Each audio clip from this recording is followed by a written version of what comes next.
Hello everyone, how are you all? I hope you will be doing extremely well on your life. In today's video, I will be talking about 50 daily use English sentences. So you are required to watch the video till the end. So the first sentence is वो सुधर जाएगा. So before translating any sentence, you are supposed to identify the translation and tense. He will improve. It is future indefinite tense. He will improve. वो सुधर रहा है. It is present continuous tense and ing will be used in the man verb. That is improve out there. He is improving. He is improving. धंधा अच्छा हो रहा है. That means your business is progressing. So you can say business is improving. Business is improving. तुम्हारी अंग्रेजी सुधर रही है. तो इसकी इंग्लिश होगी Your English is improving. It is also present continuous tense. Your English is improving. उसका स्वास्थ्य सुधर रहा है. His health is improving. It is also present continuous tense. So these are some sentences of present continuous tense. So try to understand these sentences. मुझे अपनी English सुधारने की ज़रूरत है. Whenever you are getting energy out of your body, so you can say I need to improve my English. I need to improve मतलब सुधारना मेरी English, my English. उसके नंबर सुधरे नहीं. He is in the same position as he was. His grades didn't improve. His grades didn't improve. Didn't is a contraction of did and not. तुम्हारी English काफ़ी सुधर चुकी है.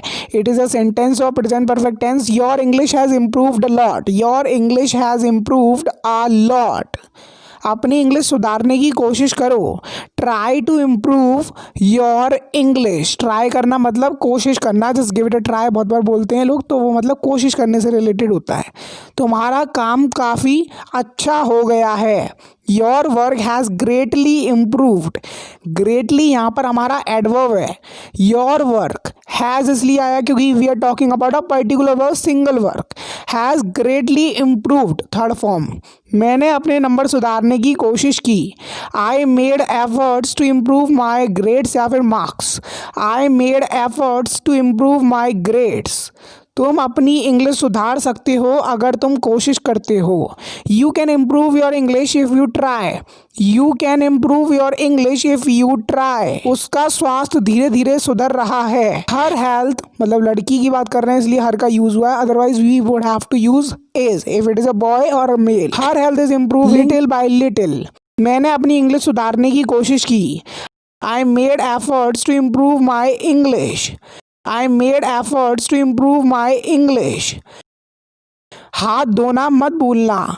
Don't forget to wash your hands. Wash मतलब धोना अपने हाथ. Your hands. You will obviously wash both of your hands. So next sentence वो right handed है मतलब he does all of his work with his right hand. So you can call him as right handed. He is right handed. उसे अपने हाथ दिखाओ. Show him. Show करना किसी को दिखाना. उसे हिम अपने हाथ. Your hands. Show him your hands. क्या तुम्हारे हाथ साफ हैं? If you are going to take your meal so you are suppose to clean your hands. So someone can ask you are your hands clean. Are your hands clean. तुम्हारे मुलायम हाथ हैं. तो मुलायम की इंग्लिश आप बना सकते हो soft. You have soft hands. You have soft मतलब यहाँ पर हमारा एडजेक्टिव है सॉफ्ट हैंड्स. कुत्ते ने मेरा हाथ काट लिया. So whenever you are playing with a dog so suppose this situation can arrive. The dog bit my hand. Bit यहाँ पर सेकेंड फॉर्म है बाइट की. The dog bit my hand. क्या मैं तुम्हारा हाथ पकड़ सकता हूँ? तो इसकी इंग्लिश होगी कैन. कैन यहाँ पर हमारा मॉडल वर्ब है. कैन आई होल्ड मतलब पकड़ना तुम्हारा हाथ. Your hand. Can I hold your hand. क्या मैं तुम्हारा हाथ देख सकता हूँ? Can I see your hands. See मतलब देखना. तुम्हारे हाथ. Your hands. Can I see your hands. सबने हाथ मिलाए. Everyone shook hand. शुक यहाँ पर हमारी सेकंड फॉर्म है शेक की. शेक मतलब मिलाना. हाथ तो शेक हैंड्स हो जाता है. Everyone shook hands. उसके हाथ खाली थे. That means nothing was there in his hands. His hands were empty. Empty मतलब खाली. His hands were empty. अच्छे से अपने हाथ धो. So the whatever the bacteria और virus is stick to your hand that would be wash away. Wash your hands well. Wash your hands well. So here comes our question of the day in which I am going to ask you translation of a sentence. Sentence है मौसम बदल रहा है. So as you can see that this is the current scenario which is happening in front of us. So you are supposed to translate this sentence into English. क्या तुमने अपने हाथ धोए? Did you wash your hands? Did you wash मतलब धोना अपने हाथ. Your hand did is a helping verb over here. So remember this thing as well. तुम्हारे हाथ को क्या हुआ? What happened to your hand? What happened, happened यहाँ पर सेकंड फॉर्म है हैपन की. What happened to your hand? उसने हाथ मिलाने से मना कर दिया. He refused to shake hands. He refused, refuse मतलब मना करना, टू डू समथिंग. यहाँ पर शेक हैंड्स की बात हो रही है. मुंह हाथ धो लो. Wash your face and hands. Wash your face and hands. It is also imperative sentence. दरवाजे पर कौन है? Who is at the door? Who is at the door? Whenever you are watching television, someone is at the door, so you are supposed to open the door and you are find out who is there. उसके हाथ में कुछ है. He has something in his hand. in यहाँ पर preposition है. He has something in his hand. ये तुम्हारे हाथों में है. It's in your hands. It's is a contraction of it and is. It's in your hands. Whether you take my side or you take anybody else side. कितना समय बचा है? How much time is left? How much time is left मतलब बचा है. वो बहुत बार आया. ही केम, केम यहाँ पर सेकंड फॉर्म है कम की. ये पास्ट इंडेफिनिट टेंस है. या एंड में आ रहा है, तो it is something like the identification of past indefinite tense. Okay, मैं उससे हर बार झूठ बोलता हूँ. So it is present indefinite tense and ताहे is the identification of present indefinite tense. So remember this thing. I lie to him all time. I lie to him all time. मैं हर समय व्यस्त रहता हूँ. I am busy all the time. I के साथ हमेशा एम का यूज होता है if it is a simple sentence. I am busy all the time. मैं अपना समय बर्बाद नहीं करूंगा. गा, that means you have not done anything yet but you are talking about and planning for the future. So it will be future indefinite tense. I won't waste my time. मैं इस बार मजाक नहीं कर रहा हूँ. That means you are very serious at the point of time whenever you are saying something. I am serious this time. This time मतलब इस बार. I am serious this time. बहुत समय हो गया है. It's been a long time. It's been a long time ever since we talk to each other. बहुत समय हो गया जब से हमने एक दूसरे से बात की है. तो एवर सिंस का आप यूज कर सकते हो. समय कहाँ चला गया? Where did the time go? Past indefinite tense. Where मतलब कहाँ चला गया. ये इंटरोगेटिव सेंटेंस है. डिड का यूज होगा और after that you will translate the sentence. हम हर समय लड़ते हैं. We fight all the time.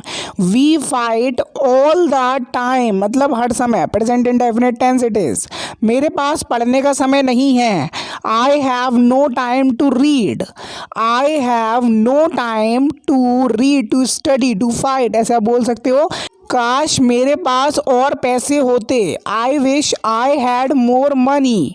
I wish I had more money. मेरे पास समय ज़ाया करने के लिए नहीं है. I have no time to waste. I have no time to waste because time is very very precious. चलो समय बर्बाद करना बंद करते हैं. Let's stop wasting time. Let's stop wasting time because time is very very precious. बात करने का समय नहीं है. There is no time to talk. Now अब बात करने का समय नहीं है. Now I will see you in the court. मैं तुम्हें कोर्ट में देखूंगा तो ऐसे बोलना हो तो आप बोलेंगे now there is no time to talk. हारने का समय नहीं है. There is no time to lose. You can contract there and is like there's. There's no time to lose. तुमने मेरा समय बर्बाद किया है. It is a sentence of present perfect tense. You have wasted my time. Third form of waste. You have wasted my time इसलिए मेरा समय. Okay, I hope you have understood the translation. आराम का समय है या फिर ब्रेक का समय है. So with a different interval of time we do work and after that we take break. So ऐसे बोल सकते हो it's time for a break. मैं तुम्हें ये चीज़ नहीं बता सकता हूँ because I am not suppose to disclose this thing in front of anyone because it is our top secret. I can't tell you this thing. I can't tell you this thing. So उम्मीद करता हूँ आपको video बहुत अच्छी लगी होगी. अगर आपको ये वीडियो अच्छी लगी है प्लीज़ इस वीडियो को लाइक करो, ज़्यादा से ज़्यादा शेयर करो अपने दोस्तों के साथ। तो मैं मिलता हूँ आपसे नेक्स्ट वीडियो लेसन के साथ। तब तक लिए देखते रहिए इंग्लिश का ज्ञान YouTube channel and keep practising, have fun in our life because we only get life once. So we are suppose to enjoy our life, we are do something productive in this life as we have got. So meet in next video, and till then share this video with a friend who wants to learn English with these types of daily using English sentences. So meet in next video, catch you in next video. Till then, Jai Hind, Vande Mataram, stay home, stay safe.